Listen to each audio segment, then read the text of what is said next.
We remain steadfast in our commitment in delivering local news that matters, stories that inspire, enriching the lives of Filipinos in Central and Eastern Visayas, in the Philippines and across the globe. This is your GMA Regional TV, kapuso ng bawat Pilipino.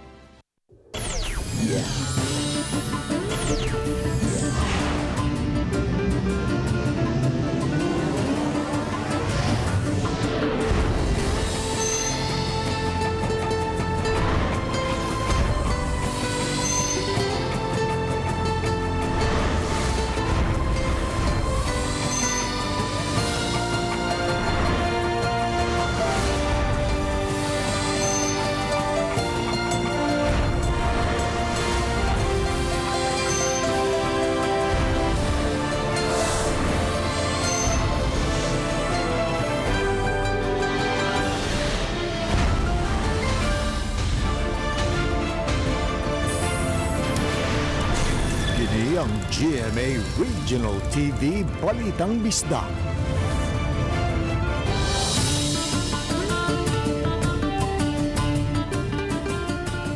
Mayong hapon, kining inyong GMA Regional TV Balitang Bisdak.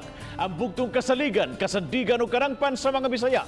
Ako si Bobby Nalsaro. Nga maghatod sa labing dagku'ng mga nagunang balita nga mahinungdanon sa Central ug Eastern Visayas. Ako si Alan Domingo. Ako si Cecil Kibod Castro, live sa GMA Complex sa Dakbayan sa Sugbo.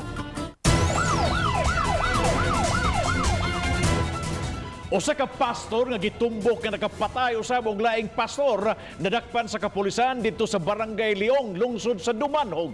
Kinihuman malut si Juana Tobares sa kasong murder. Din kauban niyang nadakpan ang iyang igsuon nga kauban sa krimen. Nahitabo ang pagpatay sa nakalabayng tuig. Ani ang report. Sa video sa PNP Anti-Kidnapping Group kon AKG Visayas Field Unit, makita ang aktong pagdakop sa pulis kang Daniel Aniuhan kinsa giingong pastor og manghihilot usab.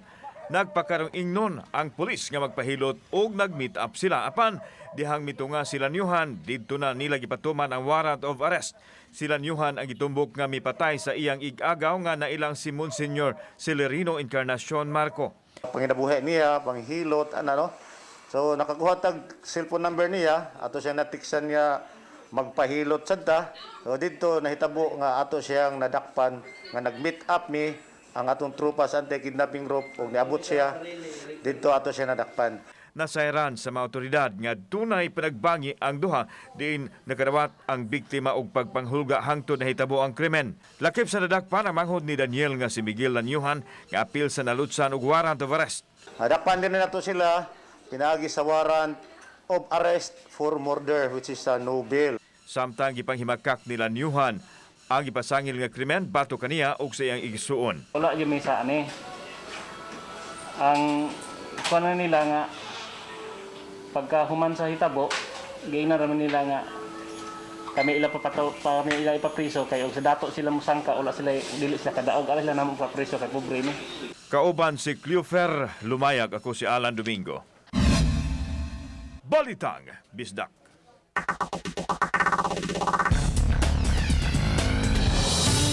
Aron kuno adunay ipalit og pagpang-shame o papangahait lalaki nangawat sa parte sa motor sa iyang bayaw.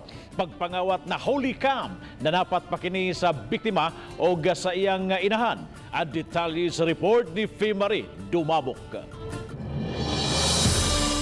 Wa na makalimod pa kining 41 anyos nga si Alexander Villaver. Kay nahuli ka mangyud sa CCTV sa Panimay sa iyang bayaw ang iyang gihimo. Gikawat nini ang mobalor sa 17,000 pesos nga motorcycle shock gahapon sa hapon. Sa dihang gisita o gipangitaan siyang gikawat, imbis nga iuli kini. Gibunala na hinuon niya ang biktima. Lakip na ang iya mismong 78 anyos nga inahan. Gingong kapila na kini kay gayon nga nangawat. Sa dihang gipangutana kun nganong nangawat siya, nagubong itong tricycle yun. Kuha, ginaginot sa nagawa kan ba. Ang sa server tag 100 untuk papalit na ko ng blade sheet. palit mo? Ang sheet. Ha? Ang sheet. Matud sa kapulisan nga ilang nakita nga rason sa pagpangawat sa suspitsado tungod sa pagkagumo niini sa illegal nga drugas. From the records, we found out that he has been going to rehabilitation, a lot of times already. But maragwa gyud mag-prosper ang iyang rehabilitation process. Arrested one suspect for theft, and we will also file charges against him for physical injuries. Atol sa interview, way pagbasol si Villaver og andam pa siyang ipadala sa Talisay City Jail sa barangay Maghaway.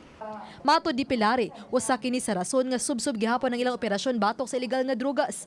Bisan kun ginagmay na lang ang mga mamaligya ay ang ilang nasakpan. Bag-uhay lang, 7 ka mga drug personalities ang ilang nasikop nga nakuha og kapin sa 64,000 pesos nga balor sa illegal nga drugas. Uba ni John Solon. Ako si Famary Dumabok. Balitang Bisdak. Nagpundong tubig sa usa ka parte sa sudlong bahin sa Magikay, Mandawi City, gireklamo. Matod sa barangay official, panagpingkil sa duha ka asosasyon sa mga residente ang hinungdan nini. Ang detalye sa report ni Nico Serino. Nagpondo og way hubas-hubas kining tubig sa lupang bahin sa sitio San Miguel, barangay Magikay. Nabalaka ang mga apektado kay hugaw kini og posibleng makamugna og sakit. Mitumaw ang problema, sukad gisemento o giharangan sa laing grupo ang drainage, maong walay kagawasan ang tubig. Nainanin kay daghan man kay lagi pang bato diri sa among gilabay unya. Ang kunon lagi nila, kami pa'y nagbayad. Sila mo ang kunsa. Ila kununing daan inako pakita mo sa inyong vicinity map o sa inyong titulo para nga perplita. Apan matud sa nagduma sa pikas organisasyon, napugos sila pagsemento o pagbabag sa dapit, gumikan sab sa paglisod-lisod sa lain nga asosasyon. Sukad nga nagkapandemya, dili kuno sila paagion sa agianan nga mo ilang entrance kaniadto pa. Tungod kay ilang hunahuna private man gyud sila nagbayad sa dalan, apan kami ang unang na-establish dinhiya 2004.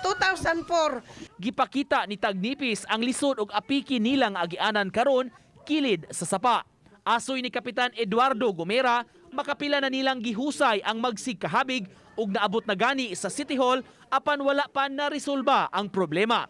Gisugyot ang paglimit unta og oras sa pagsud sa mga tawo sa maong agianan apan wa sab kini dawata sa pikas kampo. Isod kayo, may solusyon, di mo dawat. Ang barangay na pamaagi, di sad sila mo dawat. No, kakon nagsilag pakita anang ilahang mga dokumento. Only court amang gyud mo ay maka-decide ana. Moto ako gislangin ko kita ba, managsilingan ra ta di sa nato madana nato ng yuta. Nya agianan ra man in taon. Win-win solution ang gitinguha karon nga maimplementar sa barangay. Bukas sab ang magkaatba nga pundok sa maong ideya ug mausab ang ilang tinguha. Uban ni Godfrey Relien, Nico Sereno, Balitang Bisdak. Pipila ka mga plantilya posisyon sa dakbayan sa Lapu-Lapu, gikwestiyon karon sa Department of Budget and Management. Siluan mayroon din sa report. Sa tuig 2019, may pagawas og kamanduan ang Department of Budget and Management nga papason ang plantilya posisyon kung dili mo hire ang mga local government unit ug mga kawani alang sa mga katungdanan. Apan gipasabot ni Attorney Danilo Almendras, Lapu-Lapu City Administrator, nga dili higpit ang pagpatuma niini sa mga local government unit sama sa dakbayan sa Lapu-Lapu. Iyang gipasabot nga kung mo hire ang dakbayan ug mga kawani subay sa mga bakante nga plantilya posisyon, posibleng musaka ang annual budget. Katong sobra, request dayon nga magamit bitaw sa extra nga may mo savings. May sa bonus. Usa sa plantilya position nga gikwestiyon karon sa DBM maong presidente sa Lapu-Lapu City College. Iyang gipasabot nga ang pagka-presidente alang lang sa mga state university samtang ang tukma nga designation sa tanang City College mao ang college administrator. Review pa sa DBM no. Kay sa ilahang list of positions ba wala to mga posisyon na. Hinuon, giangko ni Almendras nga adunay daghang mga posisyon sa dakbayan nga dili magamit karon sama sa bookbinder tungod kay sagad sa mga dokumento karon, anaa naman sa computer. Uban ni Marlon Melgazo, Luan Merondina, Balitang Bisdak.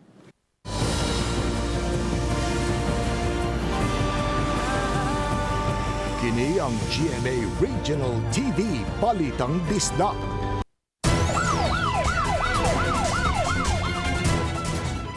Arestado na sa kapulisan ang bana nga sospek sa pagchap-chap o pagtagod-tagod sa lawas siyang asawa ni atong bigig tuig sa dakbayan sa Mandaue. Adunay live report si Nico Serino. Nico.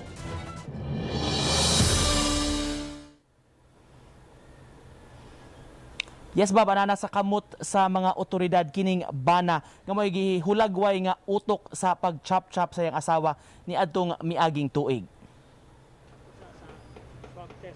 Pinasikat sa search warrant nga gi-issue sa korte, nag-operate ang mga personnel sa CIDMU sa Mandaue City Police inabagan sa kapulisan sa Argao. Dito nila nadakpan kagahapon si Harold Quintanar, 36 anyos. Nag-atubang siya og kasong parricide gumikan sa nahitabo sa iyang asawa nga si Angeli Lopez Quintanar. Sa miaging tuig, nakaplagan ang putol-putol nga bahin sa lawas sa sapa sa Cebu City ug sa baybayon sa may Mandaue City. Pinaagi sa DNA test na suta nga kang Angeli ang maong lawas. Ang igsuon sa biktima misang at og reklamo batok sa suspitsado. Gibarugan sa PNP bisan circumstantial evidence lang ang ilang gihuptan, lig-on ang kaso nila batok kang Harold. 5 days after nga ni-report ang iyang igsuon, ni-report po si Harold dito sa station.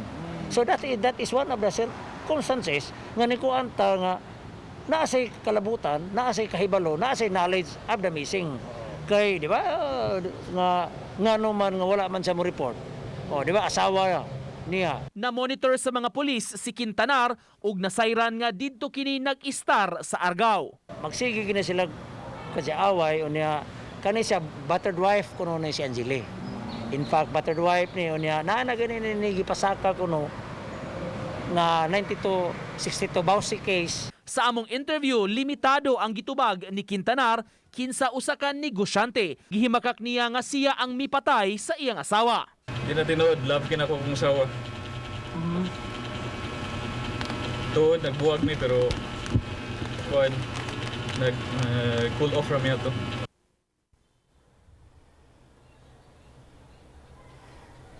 Sa pagkakaroon, Bob, napakaroon sa detention cell sa MCPO ang maong dinakpan o katakdapang iuli sa kapulisan ngadto sa korte ang warrant subay sa pagpresentar kang Quintanar sa huwes. Walay bail, Bob, nga girekomendar ni kasong parricide iyang giatubang. Bob?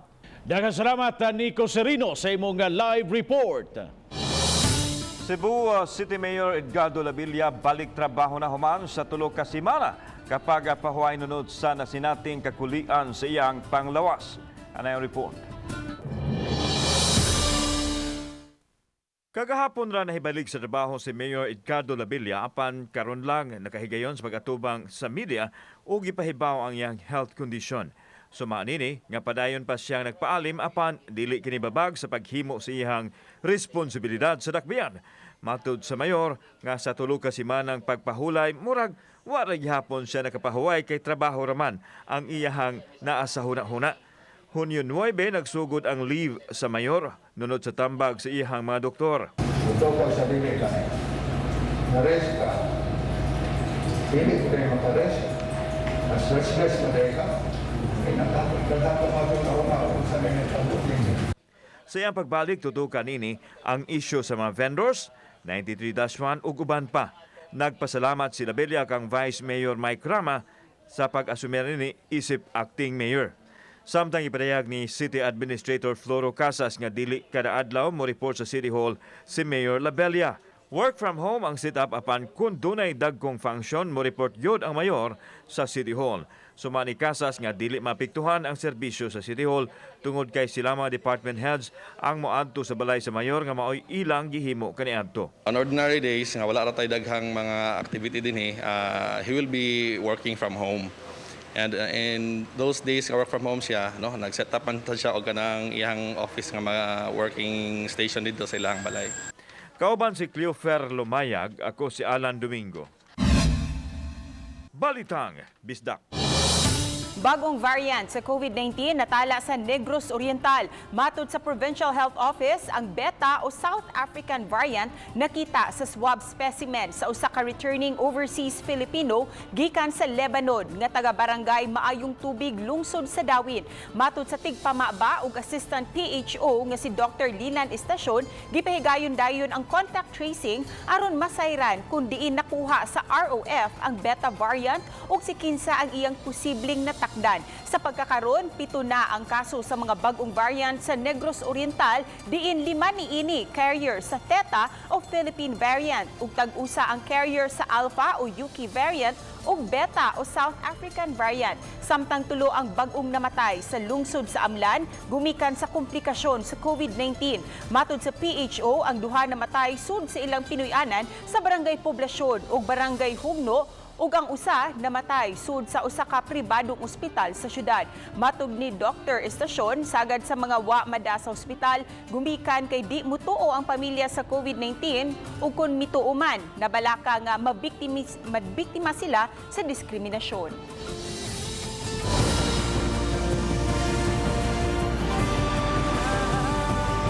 Kini ang GMA Regional TV Balitang Bisdak.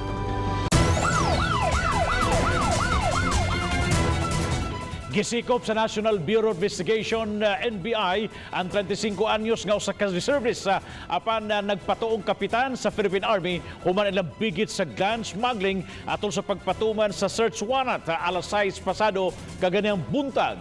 Siluan Mirondina sa report. Unang gibuksan ang sakyanan ni Jefferson Higoy, 35 anyos, atol sa joint operation sa mga ahente sa National Bureau of Investigation sa Region 7 ug sa Philippine Army.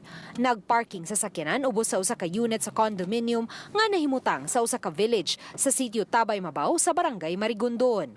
Matod ni Attorney Renan Agustos Oliva, Regional Director sa NBI 7, nga nagpatabang kanila ang Philippine Army kabahin sa kalihukan ni Higoy. Humaning ini, misaka ang mga sakop sa NBI sa unit ni Higoy ug didto na ukayan ang mga high-powered firearms, ubang mga armas, mga bala ug uban pa. Nangayo sila og search warrant sa korte aron mapahigayon ang joint operation. May nag-request sa amoa for assistance, so nag-joint operation ta. Ang details ikuan lang nato later, ha? Samtang gitataw ni Oliva nga walay mga lisensya ang nasakmit nga mga armas nga mo'y hinungdan nga nalutsan og search warrant ang dinakpan. Lain niyang gitataw nga ang ID sa Philippine Army nga gipakita ni Higoy usa ka fake. The Philippine Army issued a certification na wala sila gi-issue nga firearms ani. Kay reserve man nga sundalo. Wa man sila musugod ug wa may maabot. Pagabot na mo, gisugdahin din nila kuhan. Ang usa na kuha sa suspect, giluklok kanyang 2, ka-45, sod sa auto. Wala muluwat og pamahayag si Higoy sa mga pasangil batok kaniya. Uban ni Marlon Melgazo, Luan Mirondina, Balitang Bisdak. Siya po nga nagkandidad og 7.1 milyones ka pesos na sakmit gikan sa usa ka high-value individual kiniadto sa gipahigayong bypass operation sa Regional Police Drug Enforcement Unit 7 sa pagpakigalayon usab sa PDEA 7 dito sa barangay Mambaling, Dakbayan, Sugbo. Ang nadakpan si Arthur Albilda Habadi alias Toro, 32 anyos, taga sitio Silangan 2, Barangay Tejero, Cebu City. Ang dinakpan pasakan og kasong kalapasan sa Section 5 ug 11 sa Comprehensive Dangerous Drugs Act of 2002. Mga pasahero nga taga Talisay City nang hinaot nga malugwayan pa ang programang libreng sakay. Ang report ni Femery Dumabo. Usa sa nang hinaot nga ibalik ang programa mao kining trabahante sa usa ka mall sa Dakbayan sa Sugbo. Kay matud pa dako kining tabang kanila nga taga Dakbayan sa Talisay. Matigom nun tanilang 40 pesos nga pamiliti matag-adlaw nining programa sa Department of Transportation nga libreng sakay. 30 ka mga modernized PUJ o BEEP nga magbiyahian sa Talisay City ang partner sa DOTR sa maong programa sud sa 2 ka bulan. Niadtong alas 12 sa udto sa Hunyo 30 natapos ang programa. Ang makasib-sib gyud mi sa plate ba. Ya igauli pod makasave gihapon. Ya karon na. Lisod na kayang pamiliti karon, mahal-mahal na yun. Mas maayo, ma'am. Makakunkuan sa amo ang Pamliti ba ka na? Kung saan makasave me ba? 20 man padung ani 40 ba kan 40. Bisa ng mga driver sa beep susama og panghinaot kay nakita nga dako kining tabang. Silang mga driver ug konduktor padayon nga nagdawat og sweldo bisan sa libreng sakay nga programa. Libre sakay kay mga pasahero nagayo at masad kay makasiban sila. Karon pliti naman. Atong pitsa uno. Kuna medyo kalma-kalma sila. Samtang alang sa ubang pampublikong sakyanan sama sa mga bus o traditional nga PUJ, ang pag-undang sa libreng sakay nakatabang kanila kay mas nabahina na sila og mga pasahero. Oba ni John Solon. Ako si Famary Dumabok. Balitang Bisdak.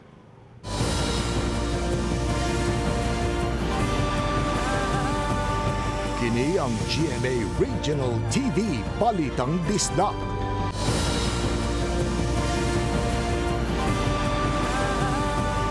Kini ang GMA Regional TV Balitang Bisdak.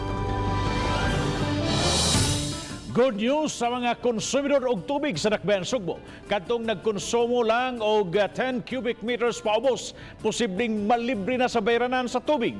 Ani ang report. Nakigtagbo ang mga opisyal sa MCWD kang Mayor Edgardo Labella diin gituki ang isyu sa water subsidy nga gipangayo sa MCWD ngadto sa Cebu City Government nga moabot og 200 milyones ka pesos. Gamiton kini sa pagpalambo sa mga water infrastructure dinhi sa Cebu City sama sa pag-ugmad sa mga tinubdan sa tubig. Kung mahinayon kini, 35,000 ka mga MCWD subscriber ang malibre sa bayranan sa tubig. Kadtong nagkonsumo og 10 cubic meters paubos ang librehon sa ilahang water consumption sugod karong buwana hangtod sa Disyembre. Among giingnan ang Cebu City sa mayor nga i-paid na namo for Cebu City for giving us 200 million kay among gikwenta mga moabot ra sa mga 60-70 million di ay the whole year. Gikitakda pa kining tukion sa konseho sa Dakbayan apan malaumon ang MCWD nga mapalabang ang naasoing plano. Magsugod ni karon July to December. Nangayo pog 72 million karong half of the year. Unya isud na lang sa annual budget ang 200 million karon magpadayo na ang subsidy annually. Kauban si Cleofer Lumayag, ako si Alan Domingo. Balitang Bisdak. Kasamtangang gisiradaan ang iladong Alona Beach sa Panglao Island sa Bohol hangtod sa Pizza 15 nining buwana. Matod sa LGU Panglao, dunay himuon nga scientific procedure sa dapit. Ang Mines and Geosciences Bureau sa Department of Environment and Natural Resources o DNR. Wa karon itugot nga mag-picnic, maligo uban pang sea-related activities sa kabaybayunan sa Alona Beach sulod sa mga adlaw. Hinoon, pwedeng mag-diving, mag-snorkeling ang mga turista o pagpangisda sa mga residente basta mokapin 200 metros nga gilayon gikan sa baybayon. Gitugutan sab ang pag-operate sa mga hotel, restaurants ug bars. Subling buksan sa mga otoridad ang kabaybayonan ngadto sa publiko sa higayon nga makompleto na ang mga scientific procedures.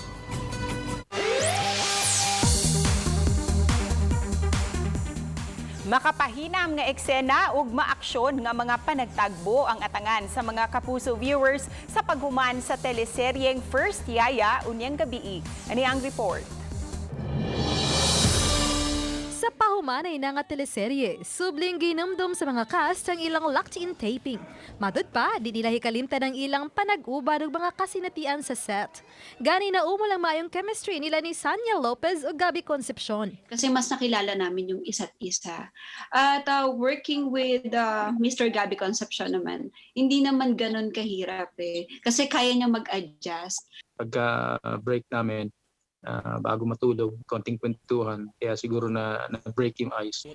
Namisab sa mga kapuso artist ang ilang pagbisita sa mga regional shows sa GMA Regional TV. Nagpasalamat sab sila si Sanya o Gabi sa wayhuno nga pagsuporta sa ilang proyekto. Maraming salamat po sa lahat ng sumusubaybay gabi-gabi ng First Yaya.